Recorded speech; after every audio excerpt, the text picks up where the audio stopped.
Grandma lives on 4th Street. I try to visit Grandma on weekends. It's nearly an hour drive, but I find it worth it to spend time with her. Her health has really been deteriorating lately, and she probably doesn't have much time left.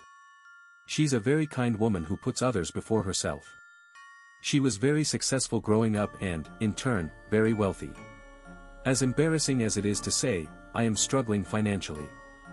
I know it's wrong, but every time I come to see her, she'll offer me money, and I always take it.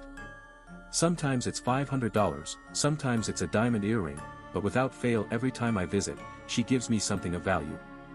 It always starts out with, "My little Henry. Come here, I've got something for you." She'll slip me a few bills or some jewelry, and she'll ask me about my day. Recently, I brought up her will.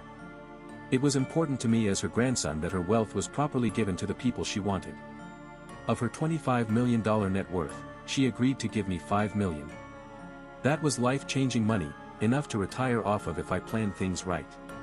Obviously, I didn't want her to die, but it felt strange working, living paycheck to paycheck, knowing that when she passes, it will all change. I thought about all the things I could buy, the house I was going to get, and where I was going to vacation.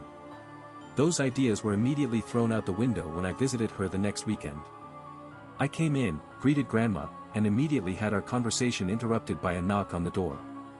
It was a lady dressed in scrubs. She smiled at me and said she was pleased to meet me. She then informed Grandma that her grandson Henry was visiting on Wednesday instead of Tuesday, like he typically does. Dementia is a horrible disease, and while I never received the $5 million, during the 2 weeks I knew that lady as my grandma, it was quite lovely. After all, there are plenty of other nursing homes other than the one on 4th Street.